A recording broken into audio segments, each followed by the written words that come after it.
Bonjour à tous, c'est Tonton Jean et bienvenue pour cette nouvelle vidéo. Nouvelle vidéo que j'ai beaucoup hésité à faire tout simplement parce que c'est pas toujours évident de dire la vérité, mais à un moment donné, il faut le dire, il faut parler de la gonflette.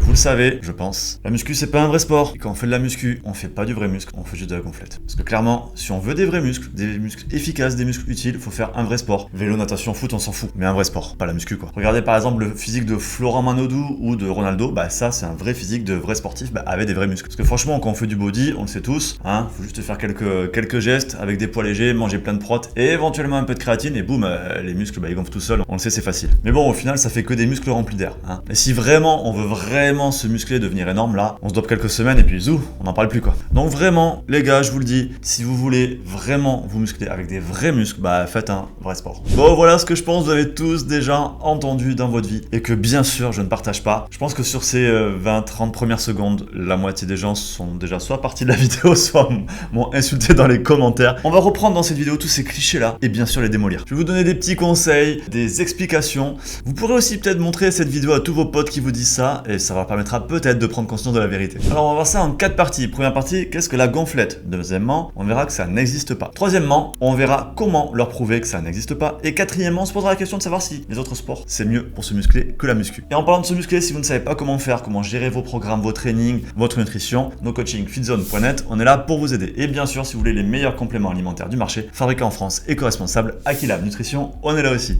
Alors, première partie, qu'est-ce que la gonflette? La gonflette, c'est tout ce que j'ai dit en introduction. C'est les gens qui pensent qu'on peut facilement se muscler avec des faux muscles remplis d'air qui vont se vider et redevenir tout plat, tout pourri dès qu'on va arrêter la muscu. En réalité, bien sûr, ça n'existe pas, on va le voir un petit peu après. Mais alors pourquoi ils croient ça? Pour cette vidéo, j'ai beaucoup réfléchi et j'ai trouvé quelques petites explications qui pourraient peut-être expliquer pourquoi les gens pensent ça. Le premier point, bien sûr, c'est que les gens pensent ça depuis des décennies. Donc forcément, c'est un mythe qui est vraiment ancré dans l'imaginaire collectif. Même si maintenant de plus en plus de gens se mettent au fitness et à la muscu, et donc ça va changer, il n'empêche que ça fait plusieurs décennies que les gens pensent ça, donc clairement, ça va être compliqué de faire évoluer les mentalités. Il y a aussi clairement un manque de culture sur le sport, la nutrition, la physiologie, qui est en plus clairement pas aidé par les médias, les sportifs dopés et bien sûr les influenceurs dopés et ou qui mentent. Tout ça, on y reviendra en détail après, bien sûr. Il y a aussi certainement une question de différence de rapport de force entre un pratiquant de musculation et un pratiquant d'un sport plus axé force justement, haltéro, power, etc., qui peut laisser penser qu'un pratiquant de musculation est faible. Il y a aussi bien sûr beaucoup de gens qui pensent encore que se muscler c'est facile, tellement que quand ils commencent la muscu, ils ont peur de devenir trop musclés trop vite comme Schwarzy et donc ils veulent pas faire trop d'efforts au cas où. Et enfin, bien sûr, je pense qu'il y a toujours un petit côté de jalousie, évidemment, parce que c'est toujours plus facile de se moquer d'un sport que d'accepter la vérité de ce sport. Allez, deuxième partie, donc maintenant, on va remonter un petit peu ces points et démontrer pourquoi ça n'existe pas. Alors, le premier élément, c'est le fait de penser qu'on peut prendre du muscle rapidement et facilement. Et il y a un mythe qui dit que quand on s'entraîne avec un haut volume de travail et une faible intensité, les muscles vont grossir tout seuls. Et c'est vrai que ça peut exister, c'est ce qu'on appelle l'hypertrophie sacroplasmique. Ça veut dire quoi? Ça veut dire qu'en fait, quand on fait un haut volume de travail, même si c'est à basse intensité, et si les muscles ne sont pas habitués, le corps va stocker dans les muscles de l'énergie pour soutenir ce travail. Et donc oui, ça entraîne un léger gain de volume musculaire avec une faible intensité, donc avec un travail facile. Le seul truc en fait, c'est que ce gain il est tellement minime qu'en réalité ça fait pratiquement aucune différence. Et surtout c'est temporaire, c'est que quand on passe du statut de sédentaire au celui de pratiquant de musculation. Ce gain, une fois qu'on l'a eu, une fois il est fini, il ne va pas continuer à croître. Deuxième point, qui est pour moi un des plus importants, c'est le manque de culture qui est soutenu du coup par les mensonges. Clairement, que ce soit dans les médias ou sur internet et encore plus sur les réseaux sociaux, il y a beaucoup plus de conneries que d'informations fiables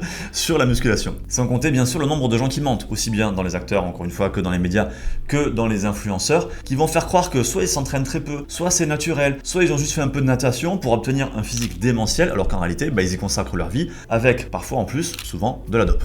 Sans oublier, bien sûr, l'usage de Photoshop ou de tous les autres outils de retouche photo. Et on le sait qu'en plus, maintenant, avec tout ce qu'on peut faire, c'est encore plus facile qu'avant. Donc, dans tous les cas, dites-vous bien que l'immense majorité des avant-après que vous allez voir sur les réseaux, c'est tout simplement du marketing. C'est de la pub. Et dans la plupart des cas, c'est faux. J'en ai déjà parlé plein de fois, mais c'est exactement la même chose avec les exercices ou les programmes. Si votre sportif préféré vous montre un programme tout ce qu'il y a de plus basique, qui est le programme qu'il fait en réalité, vous n'allez avoir aucun intérêt à le suivre. Alors que s'il vous montre des exercices tordus, des méthodes d'entraînement bizarres, vous allez vous dire « Ah ouais, génial, c'est grâce à ça ça qu'il est devenu comme ça. Non, non, en fait, il a fait du travail normal, comme tout le monde. Et s'il a un physique hors norme, bah, c'est tout simplement qu'il a fait quelque chose qui n'est pas naturel entre les deux. C'est pas juste parce qu'il a inventé une méthode miracle. Et pour les acteurs de film, c'est exactement pareil. Les mecs, s'ils ont 3-4 mois pour prendre 10 kilos de muscle, eh ben ils vont prendre 10 kilos de muscle en 3-4 mois en mettant tous les moyens à leur disposition. Bien sûr, un staff et bien sûr la dope. Et encore une fois, bien sûr aussi la post-production, les effets spéciaux, etc.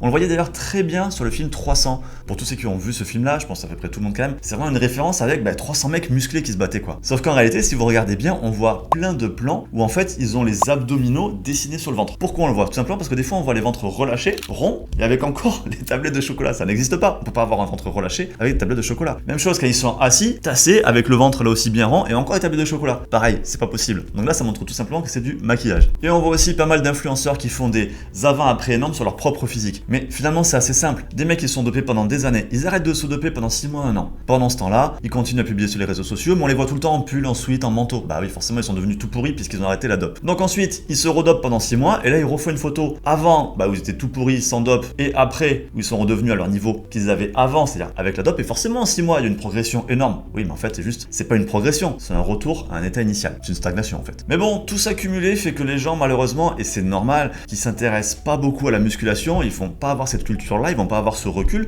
Et chez les pratiquants de musculation, on le voit aussi. Et donc, ça biaise complètement la vision de ce qui est possible de faire ou non. Troisième point, de mon point de vue en tout cas, qui participe à cette image de la gonflette, c'est la question de la force. Parce que les gens vont comparer un pratiquant de musculation et un pratiquant par exemple de power et se dire, à poids équivalent, à masse musculaire équivalente, le pratiquant de power est beaucoup plus fort que le pratiquant de muscu, donc le pratiquant de muscu est faible. Non, le pratiquant de muscu est plus faible qu'un power, mais c'est normal, c'est pas son sport. Par contre, le pratiquant de muscu est plus fort qu'un pratiquant de n'importe quel autre sport, en dehors bien sûr des sports de force, et a fortiori beaucoup plus fort qu'un sédentaire. Mais pourquoi? C'est normal. Le pratiquant de power, il va mettre en place toutes les stratégies lui permettant de soulever le plus lourd possible, d'un point de vue technique, potentiellement d'un point de vue triche, aide avec les autres muscles, et surtout aussi une optimisation vraiment poussée de tout l'aspect coordination neuromusculaire, système nerveux. Le pratiquant de musculation à l'inverse, lui, ce qu'il veut, c'est infliger le plus de stress possible à son muscle pour le faire grossir. Son objectif, c'est pas de soulever le plus lourd possible, c'est de stresser son muscle le plus possible. Et donc, il met en place des stratégies d'entraînement différentes. Donc, bien sûr, le pratiquant de muscu est plus faible que le pratiquant de power. Mais ça n'empêche pas qu'il est quand même beaucoup plus fort que tous les autres sportifs. Allez, troisième partie maintenant, comment leur prouver que ça n'existe pas. Donc, je vais vous donner quelques arguments, vous pouvez les réutiliser, hein, franchement, c'est cadeau, ça me fait plaisir. Déjà, on ne peut pas prendre du muscle rapidement. Pour avoir un bon physique, il va vous falloir mettons entre 3 et 5 ans. Et pour avoir un gros physique, ça va plutôt être entre 10 et 15 ans. Et pour avoir un énorme physique, au naturel, c'est pas possible. Et de toute façon, ça vous obligera, même si ce n'est pas votre but, à devenir de plus en plus fort. Si vos potes, ils en doutent, amenez-les avec vous à la salle. Toutes les salles maintenant font des sessions de découverte gratuites. Et juste, normalement, si vous avez un peu d'expérience en muscu, ils pourront tout simplement pas finir votre échauffement. Pourquoi? Parce que si vous faites des gros exos de base, rowing, squat, soulevé terre, dips lestés, traction lestée, etc., bon, développé militaire, normalement, vous allez quand même soulever une charge importante. Vous allez donc faire votre échauffement en montant petit à petit, vous démarrez barre à vide et petit à petit vous montez les poids. Votre copain, s'il n'est pas pratiquant de muscu, à un moment donné, il pourra tout simplement pas finir votre échauffement. Et donc là, clairement, je pense que ça lui montrera quand même que c'est pas que de la gonflette. Après, effectivement, il y en a encore qui croient qu'il suffit de manger des protéines pour prendre du muscle. Même si c'est un petit peu moins à la mode maintenant, je pense qu'on a tous connu une sœur, un frère, une tante, une mère qui a fait un régime hyper protéiné, type Slim Fast, des sachets de protéines comme ça qu'ils mangeaient en substitut de repas. Est-ce qu'ils ou elles ont pris du muscle miraculeusement? Bah non. Et ben voilà. Et dernier point, encore une fois, sur la force. Alors, la force en fait d'un muscle, elle est définie en fonction de sa section carrée, c'est-à-dire que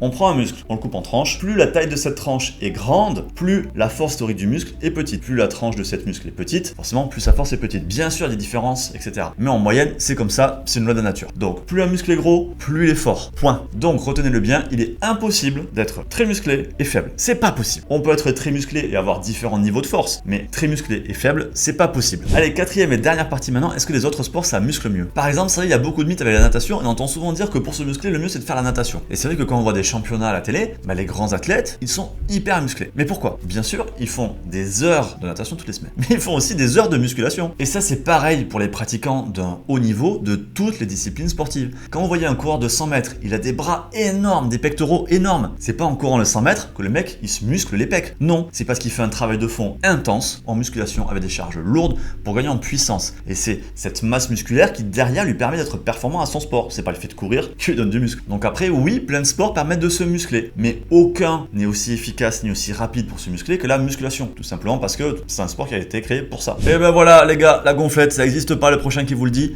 Collez-lui une gifle de ma part s'il vous plaît. J'espère que la vidéo vous a plu, faites-vous plaisir, lâchez rien, à plus.